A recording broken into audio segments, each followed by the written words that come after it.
Hi, I'm David with EV World News. We're talking about electric vehicles, green energy, and the stock markets. And it's Black Friday today.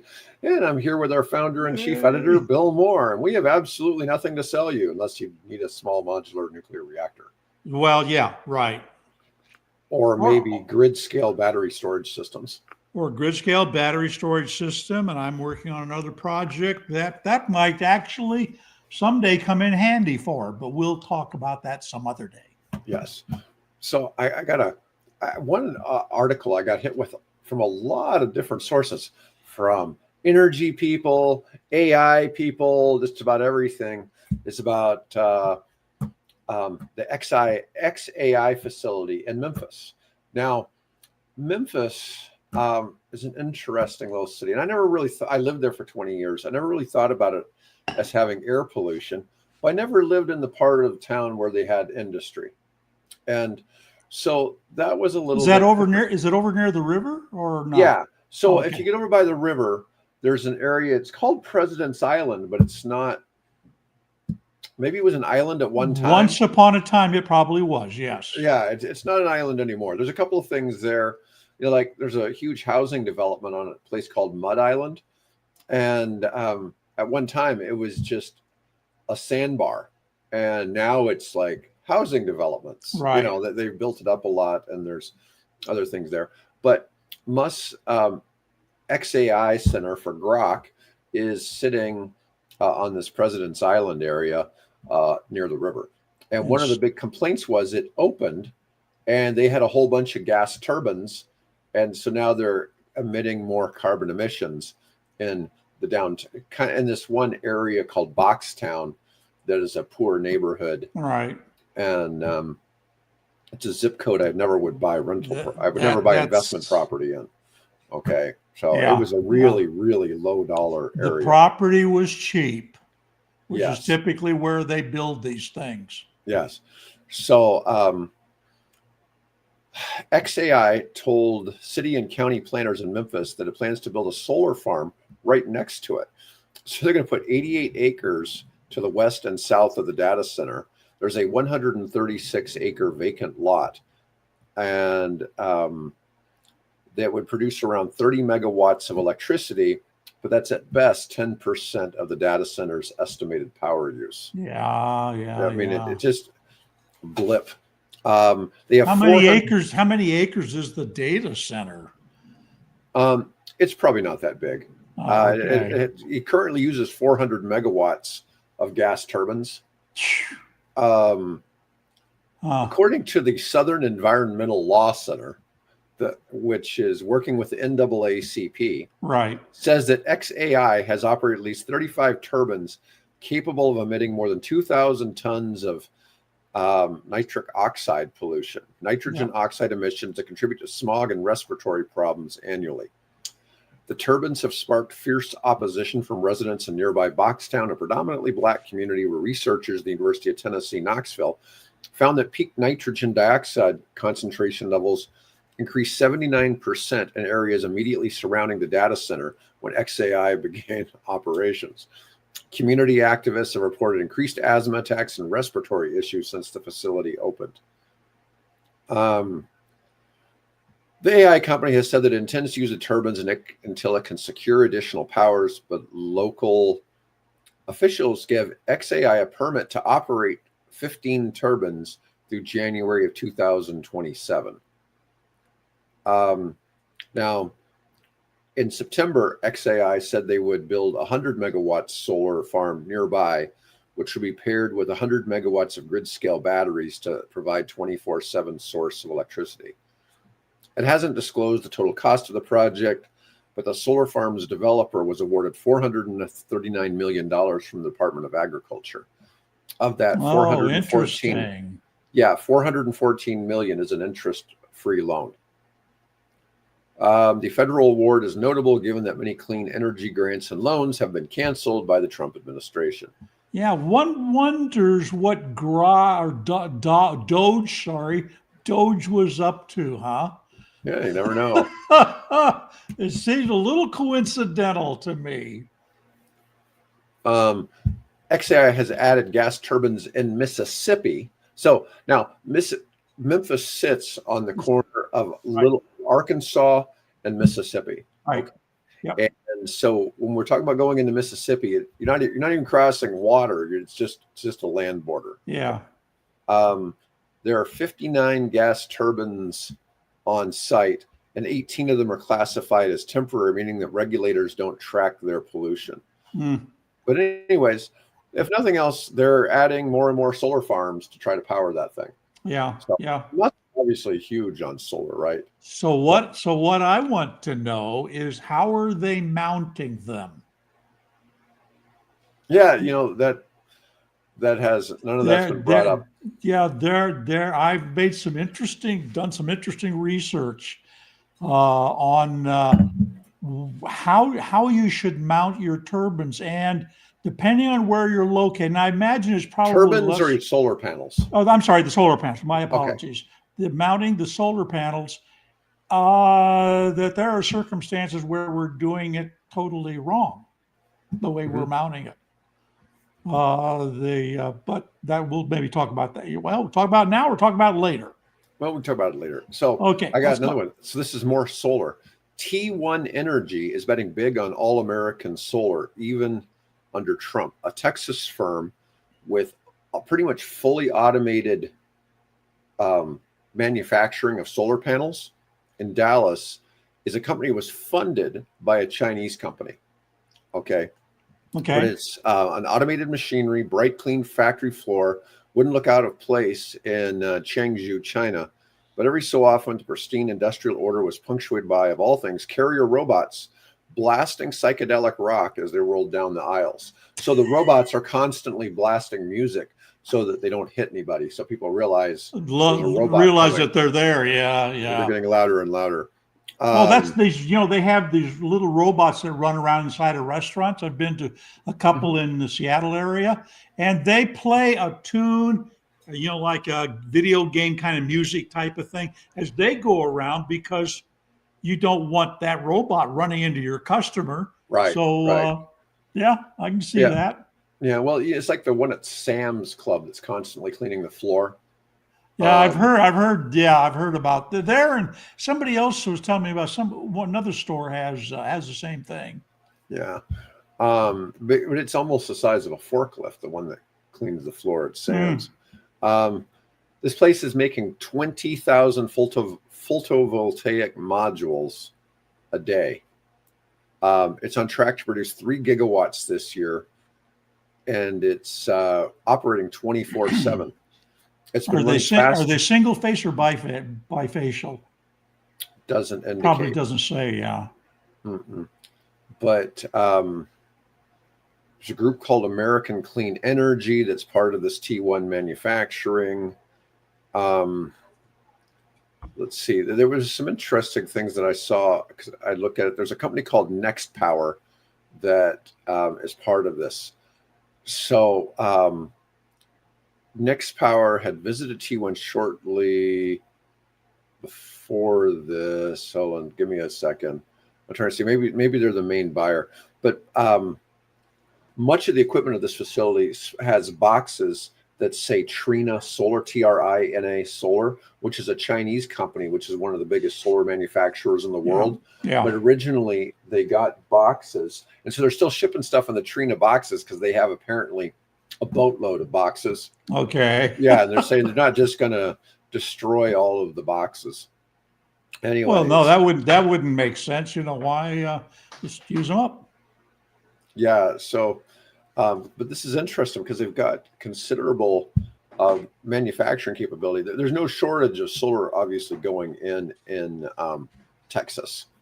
So, yeah, They're making a significant play. I mean, they may be even by this time even larger than California.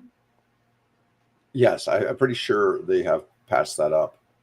But they're trying to make all kinds of parts of the supply chain be done right in the United States. So that's Well, good to see that. I just always wonder now with automation, it's probably competitive, right? But it's always been one of the challenges in that are workers cheap enough in the United States to be able to make something in the U.S. and keep it economical. Um, That's becoming, from what I'm reading, that's becoming less and less of an issue because the Chinese have automated so much of their production. So it's not so much what are you paying the wages is what's the cost of the capital to, put in the robots. Because all Right. that costs you then is just the electricity. Yeah, I get that. I get that. Um, let's see here. Until So, they start demanding healthcare insurance. I had this interesting conversation with my son yesterday. My kids Right. were over. It's Thanksgiving, and we're talking about the fact that here in Omaha, well, in Sarpy County, if you head over towards Costco in La Vista, along Giles, there's this big field where they were going to put, well, they have some soccer fields near there, but it's just full of wild turkeys. There's like 50, 60 of these big birds live in Oh that field. yeah, yeah. I We've got. mean, it, I saw the couple photographs on next door where one of them had the turkey looking in the storm, glass front door, and another one where the person had looked like at least a half dozen turkeys, walking across their yard. yeah. So, anyways, my son and I were discussing. It's like I think I could catch one of those turkeys. So we're doing a little research because Oh they never yeah. really seem very fast, right? So I'm talking to my AI, and my AI is getting concerned about me a little bit. Why I want to kill a turkey, but like I'm being mean to animals. But we're just sort of debating the physics of being able to run down one. And it's funny because my AI is saying, well, while you are a high level competitive tennis player and a good athlete, a wild turkey can actually run 20 to 25 miles per hour uh, and does have and talons and a beak. and And fly. well, and it can fly 55 miles per hour too. Oh, They don't yeah. fly very well, but they can fly a little bit. I've never, I don't think I've ever seen one fly above the treetops. You know what No, I mean? they generally, no, they're not like ducks or geese or anything like that. They generally stay pretty low to the ground. So then I started discussing with it. Well, what if I used a Tesla Optimus robot to chase the turkey? And so, anyways, AI is like, oh, as the podcast host for EV World, perhaps you've introduced a new benchmark for robotics. So they So made you one, right? yeah. So, anyways, so what the idea here is, um, the idea is, can we have Optimus, the Tesla Optimus, catch a wild turkey? A wild turkey. Okay. Yes. And so then we start talking about, well, what about should it just be restricted to Tesla? Should we also bring in Boston Dynamics? Oh, well, let's bring Okay. in X-Ping too while we're at it. Yeah. And anyways, so we started getting kind of creative with this. And one of my things was, well, where should we go? If we want this to be the benchmark, do we need to contact Elon? And it was trying to give me some ideas. Hey, hold on a second. I got two buddies who are, in business with Mario Nafal, who is the most retweeted person by Elon himself. Okay. He retweets All Mario right. more than anybody else. Okay. And I'm like, hey, and Elon comes on Mario's show on a regular basis, at least a couple times a month. Okay. Okay.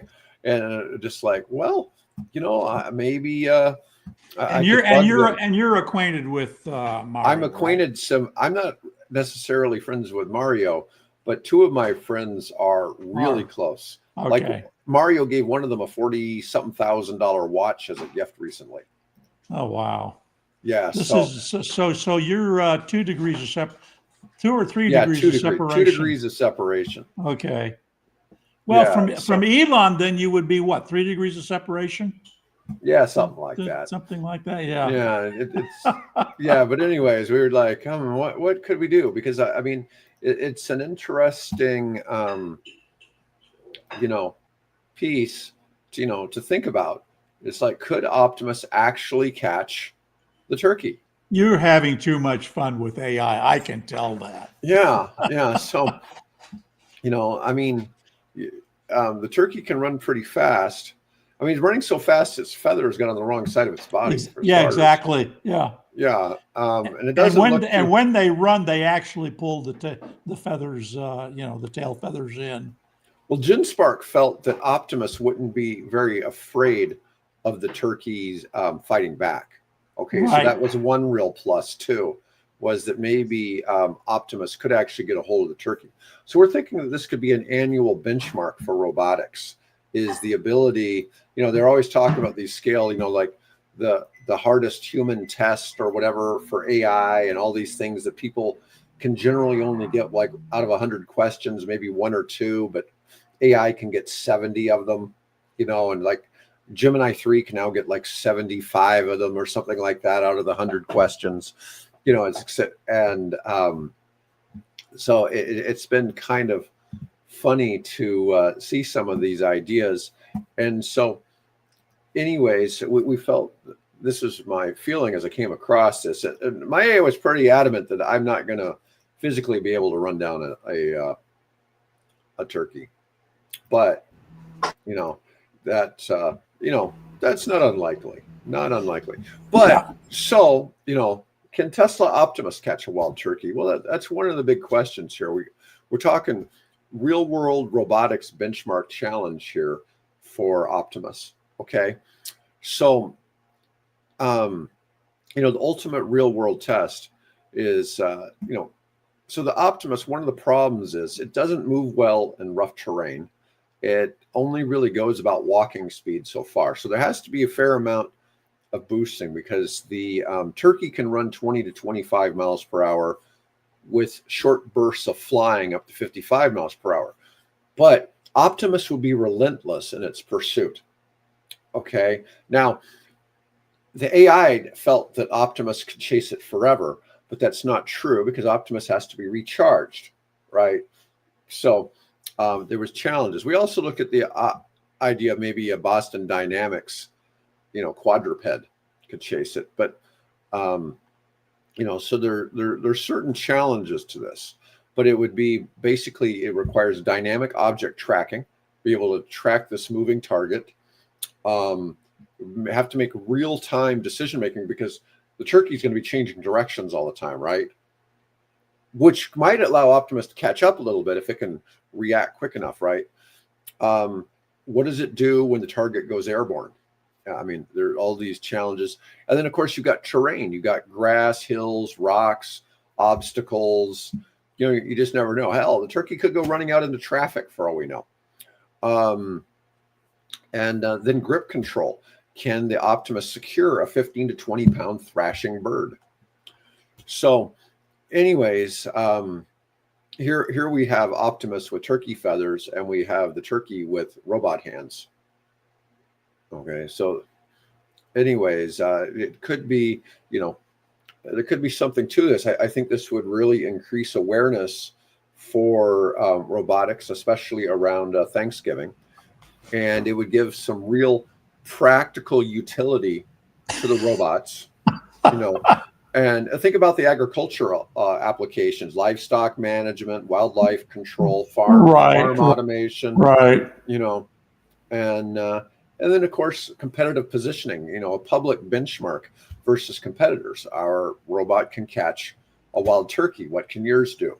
Okay, so I mean, Well, yeah. you know what they're doing in China? They're actually having foot races of robots competing. Can't say head to head, silicon head to silicon head, or whatever you want to call it. So they're trying, and some of them, I don't think they've been particularly successful at that. They're not going to do the, 3-minute mile or something like that. But it's an intriguing idea. Yeah, why not? Yeah, I mean, between Yogi and I, we probably put in 15 to 30 minutes of manual labor to produce all of this content for you guys today. Okay, so we put some real work into doing the right prompts and getting the images. I can thank Yogi for the graphical images the videos we started with, and I did the deck. There you go. And, yes, and but with the turkey chase. Now this is interesting. It actually was comparing the turkey chase to elder care assistance. And I'm not sure if this is like, somebody who's got dementia has escaped, and Optimus is supposed to go get them. I haven't quite figured that part out yet. It Well, says holding no, the turkey, you have to be gentle with it, not to crush the bird, right? So make it right. easier training for elder care. And tennis ball retrieval. Well, you see that I think that's useful. I mean, it could be handy to go fetch tennis balls for me. Construction navigation, for safety and obstacles, could be used for search and rescue and agricultural tasks. I mean, it really has some real stress testing, some real capabilities of the robot. Anyways, when do we ask it to run a marathon, and what does that become? I don't know. I guess it's a matter of if it has enough juice in the batteries, right? Yeah. Yeah. Yeah. As for the issue of flying, right? If you go look on, there are some YouTube videos of different types of now human scale. Instead of having to sit in this contraption with these blades spinning out, dangerously out around you on this thing, they actually now have this. One guy has gloves that you put on that's got jet thrusters built into it, and he flies with that. And then another one is a platform that straps to your back and has all these little micro fans spinning, and that can lift you off the ground and fly you. So we're getting ever closer to the Iron Man model here. We keep this up. Yeah. Well, we've got some different, pieces here. Obviously, we've got Optimus, Boston Dynamics. There's other ones. There's Agility Robotics, Sanctuary II, Aptronic, Unitree, Fourier. And you were saying Xpeng has robots. There's a lot of interesting ideas here. Oh, just bringing information on me. But so anyways, it was just a really interesting conversation I had about this with my AI yesterday, and it led to this presentation.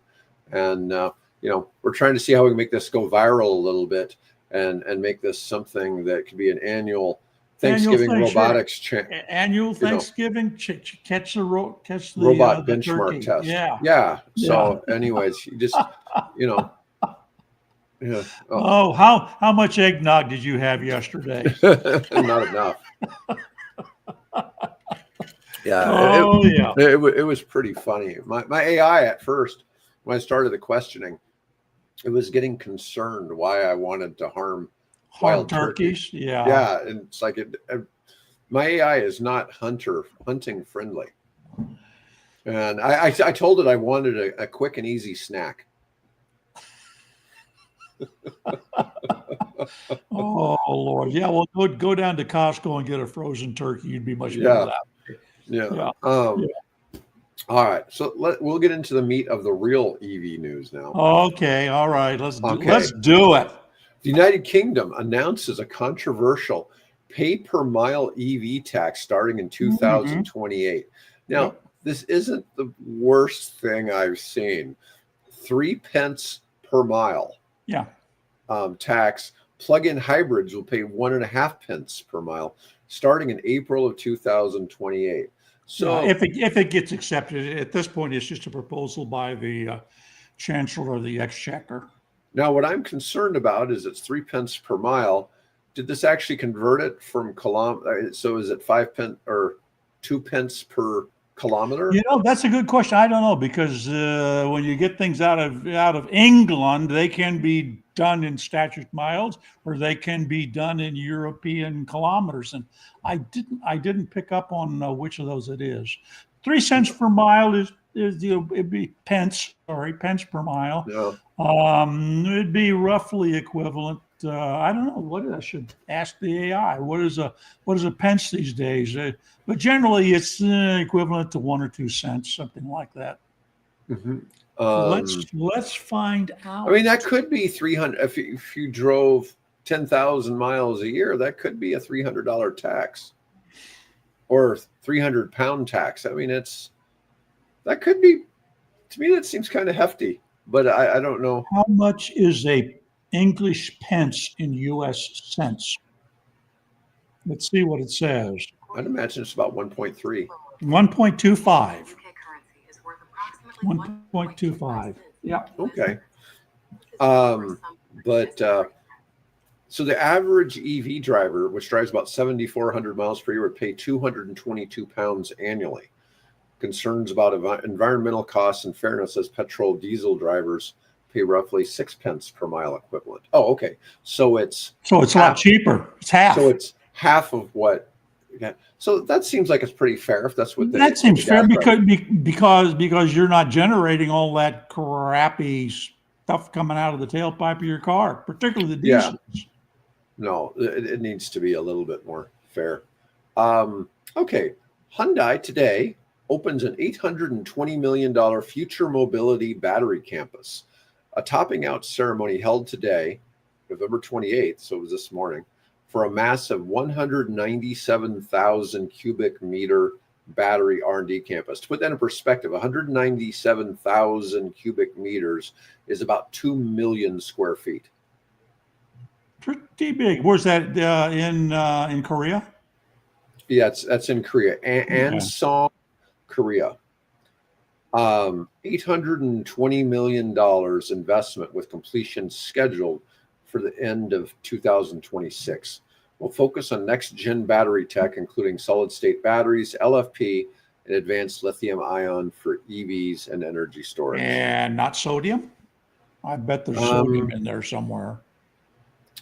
That's the direction we're going. It doesn't really mention sodium in there. You know, I told you, like my friends with East Group, they're making sodium-ion 12-volt batteries for cars. Right.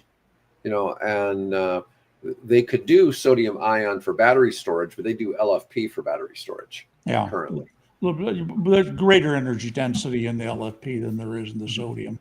But that probably involves somebody at some point coming up with a secret sauce that matches it and lets you cut the price of the battery by a third. Isn't LFP slightly less energy dense than lithium ion? It's less dense than the typical magnesium cobalt. Okay.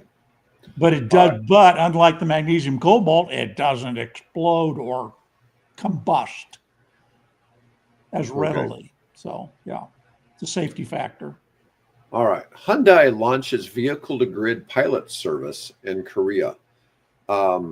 Plus vehicle-to-home services. EVs can now sell power back to the grid during peak demand, creating new revenue stream for EV owners. Part of expanded EV energy services strategy, positioning EVs as mobile power sources supporting grid stability. So this is interesting. So Hyundai is doing this. Tesla is still on the opposite end of things. Of course, Tesla sells battery storage, right? Hyundai doesn't. Right. You know, so maybe there's a bit of an inherent conflict there. Let's see. Or they're just simply decided we're going to make EVs. Let's make EVs that can also function as mobile batteries. So yeah. Tesla faces a Q4 sales decline, first annual drop in over a decade. Global Tesla deliveries expected to decline 7% for the full year of 2025. Last couple of months, it's been half, 50% drop in sales in Europe. Wow. Despite sales challenges, the stock remains elevated, but faces pressure from Musk's political distractions. He really hasn't been doing anything politically, though, for a while. Yeah, he's been quiet for a while. Maybe he's been chastised enough, or he got what he wanted from Doge, because apparently, if you see the analysis that's coming out now, the Doge was a total bust.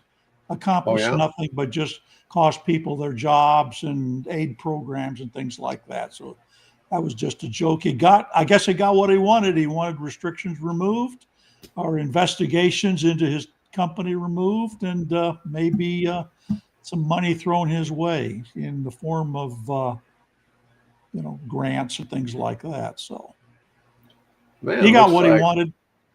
Yeah. Looks like all of our EV stocks are up today. So Rivian stock has rallied 45% in the third quarter. Rivian stock jumped 18% after beating Q3 expectations on November 4th. It's now up 45% from early November lows. Lucid posted a $1.03 billion net loss on $336 million in revenues. They brought in 336 million, but lost a But billion. they still lost more. Yeah. They spent a billion more than that. Missing expectations. Stock down 40% in past month. I wonder where is that going just to build out infrastructure to turn out more cars, or Gravities. I I'm mean, sure it is. I'm sure it's expenditures they're putting out to build more gravities. No. And at the same time, as I mentioned a couple days ago, Lucid won JD Power's best luxury EV brand.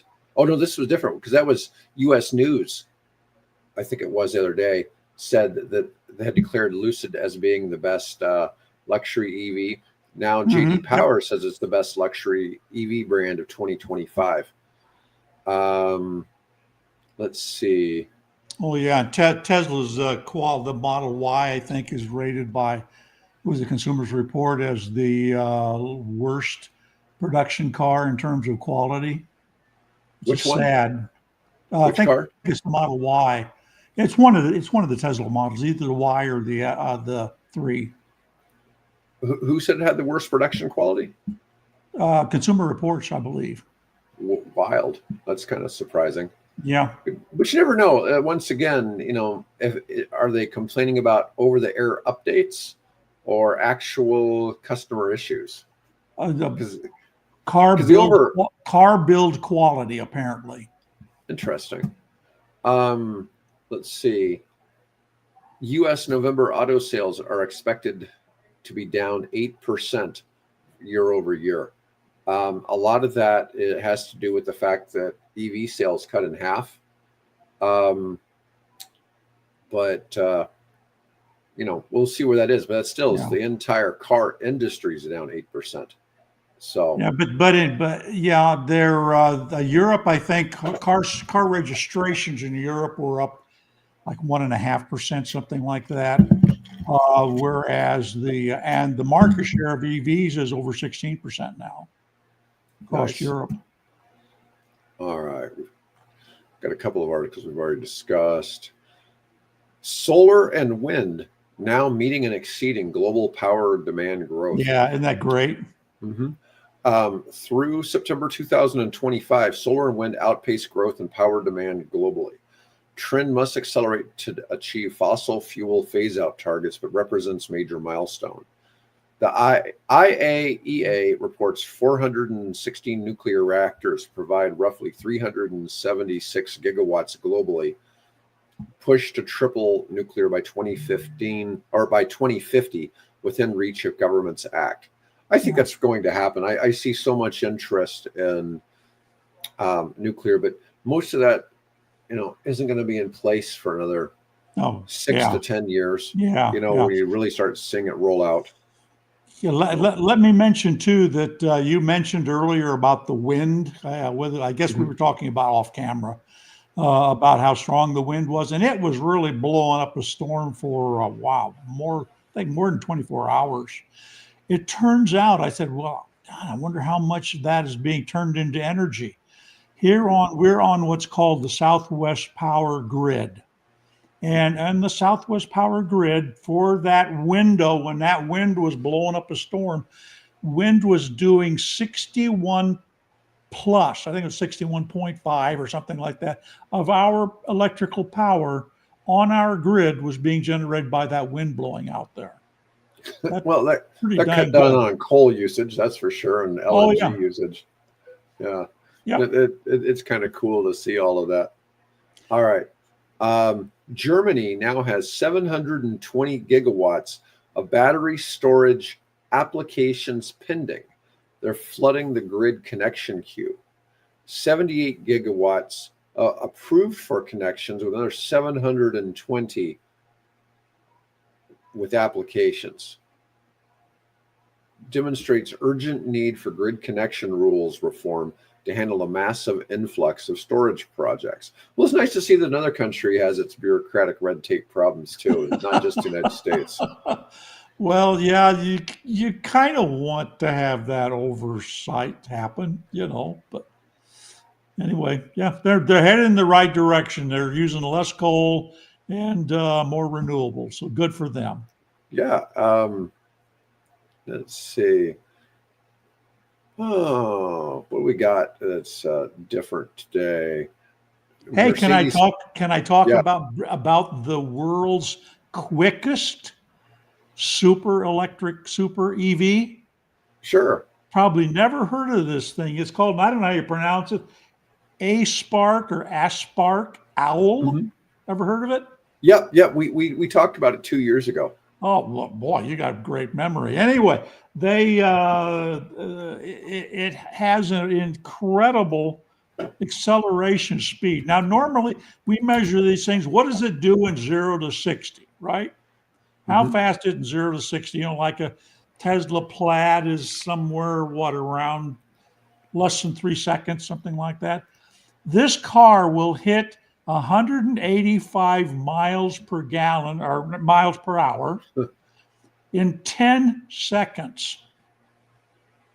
108, I think it's 180, something like 185, 186 miles per hour in 10 seconds. Yeah, Anyway, it's crazy to imagine that kind of speed. If nothing else, at least it looks cool. yeah, Let's see here. yeah, you got a picture of it? Yeah, Yep. yeah. I Yep. mean, it is nice looking. These pictures are from about a year ago Yeah. because we did a video on the Spark. Like I said, it's been probably 2 years when they were developing this. Um, but wow, is it ever a pretty car? But it's something like 2.5 million. Yeah, it's not for the budget It's conscious. not for the budget conscious. Yeah, exactly. Yeah. Um, Set two world records. Eighth of a mile. Did an eighth of a mile at an average speed of 192. Stormed through the quarter mile at 198. Yeah. Um, Top it's re- top speed is theoretically 256, I think. yeah, 258. Oh no, I'm 258. sorry. The Rimac is 258. This one might be 256. Um, the Rimac is still the world's quickest electric production car over the quarter mile with a time of 8.58 seconds. It's also the record holder for the highest top speed achieved by electric car at 258. Um, let's see. They claim it's the fastest accelerating car in the world. The Aspire is. The Aspire Owl is. Or it's got 1,985 horsepower. It's almost twice the power of a Formula One car. It did 0 to 60 in 1.72. That's fat. That is more, I think, than the. We always talk about warbirds. Isn't that more than the Merlin Packard Mustang Yeah, probably. I'm in terms of horsepower? I mean, the Mustang will do well 400, but um, that's still pretty dang good. yeah, Yeah. I know that late stage P47s had a 2,800 horsepower Yeah. radial engine, Yeah. Dual and Pratt and Whitney. yeah, and so did the F6F. Yeah. Right. Um, let's see, but here's the same car in yellow. So we've got Yeah. some choices. We've seen that light blue, we've seen gray, and now we've got yellow. So if you're willing to pony up the $2.5 million or $3.5 million, my bad, three Oh, and a okay. half He's a three and million a half bucks. million. Okay. I know it was well beyond my bank account. Yeah. There are any more images? Yeah, I mean it's obviously sharp looking, look good in anybody's garage. Yeah, Yeah. yeah. It's it's quite fuel efficient being an EV and no emissions. You know, I wonder how but easy it is to get in and out of. I was thinking about that. So I like the idea of it not having the roof on there. I know that would make it a little simpler Yeah. because you're practically sitting on the floor. So that one's always a cool thing to talk about, seeing what we get for And, fast cars. and at the other end of the spectrum, we Mhm. have a product called a Sur-Ron, SUR-RON, Mhm. which apparently all the kids, the younger generation, are asking, "Hey, mom and dad, can I have a Sur-Ron?" what the heck is a Sur-Ron? A Sur-Ron is an electric e-bike without pedals. And it'll do upwards of, depending on the model, will do upwards of 50 plus miles per hour. Okay. The big problem is that they are not legal. Yeah. You can't drive them on the road. You can't drive them on the sidewalk. You can only drive them on your own private property. So I guess if you got a farm and you're into off-roading, dirt biking, well, that'd be fine. But you just be, if your kids are, Christmas is coming up, right? And if the kids are, hey, other kids at school, I see them riding electric bikes and kick scooters. I want one of those. And I see that here in our neighborhood. If you want, make sure that you find out if and where what they're asking for is legal, because you may send your personal home insurance through the roof or however you insurance.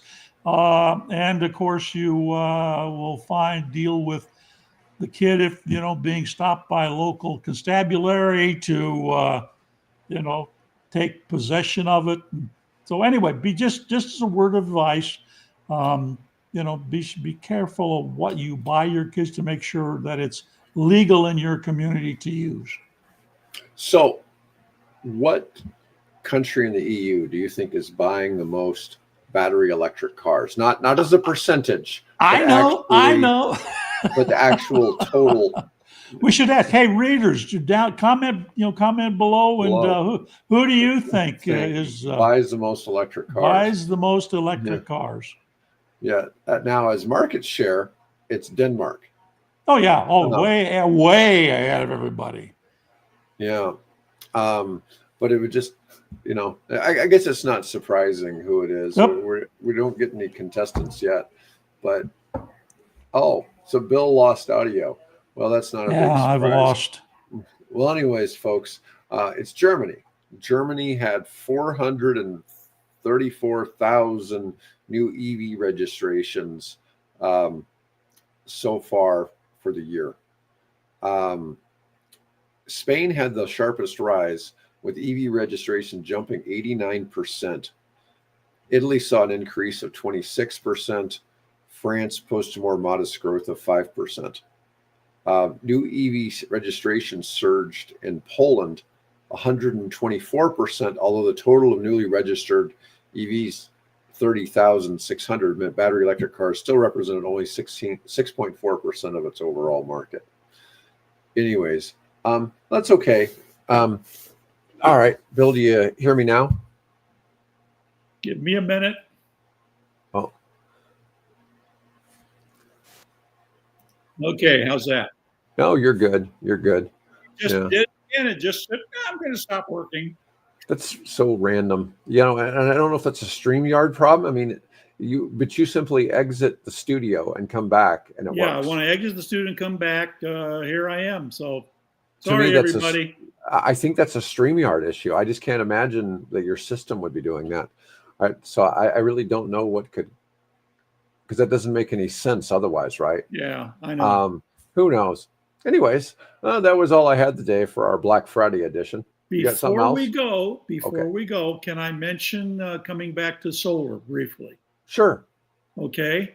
I've been doing some research I came across a video that totally blew me away. I said, what? That doesn't make sense.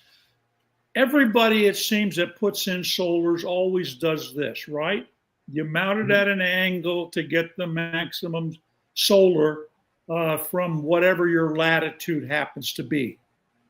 It turns out, though, that if you do this and you do this, you actually, in fact, can generate a more, what's the word I'm looking for? A more steady amount of power longer through the day.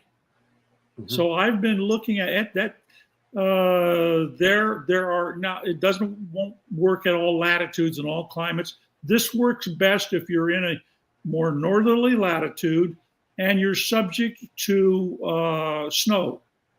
Mhm. And if these panels are what we would call bifacial, because they're now coming more and more, those becoming in production, you got solar on this side and solar also on this side. So you're actually picking up solar from not only directly from the sun, but from basically ambient and reflected light this way than you do this way. Particularly the more modern, the older panels have a white backing behind them. So you don't pick up any solar from the backside of that panel. And oftentimes when they're mounted against the roof, you're not getting obviously any kind of solar. It's all coming from the front. And it turns out if you do this and face it east and run the rows north and south, that you actually get, and I also learned if you canter them a little bit so that they're slightly off the angle, so they're facing, one side's facing northeast, the other side is facing more towards the southwest, you're actually going to generate the equivalent, not necessarily the equivalent, because you're going to get a higher peak during the noon hour with the angled sun, but you're going to get a more steady production of energy if you mount. So that little thing I picked up that surprised me, and I thought maybe it was worth, if you're interested in doing solar, maybe do a little research.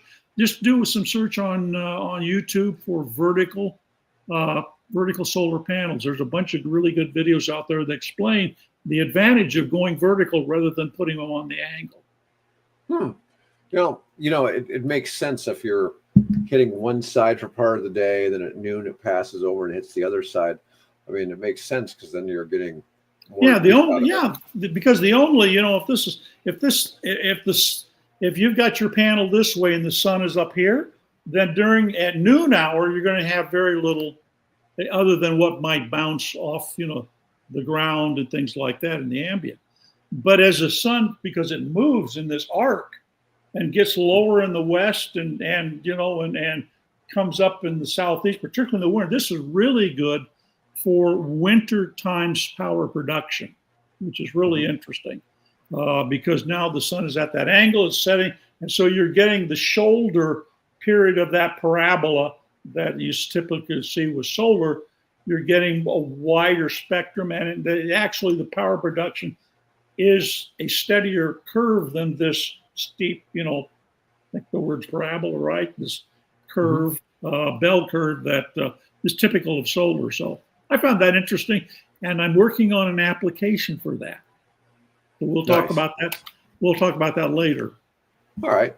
Anyways, folks, want to thank everybody for chiming in here on Black Friday. Hopefully you find some deals for shopping for Christmas or whatever. Oh my God! Did you see what they're selling MacBook Airs for? No. 25% off. Oh, that's a nice deal. Yeah, that's a nice deal. Anyways, folks, have a great day, and we'll be back on Tuesday. Thanks so much.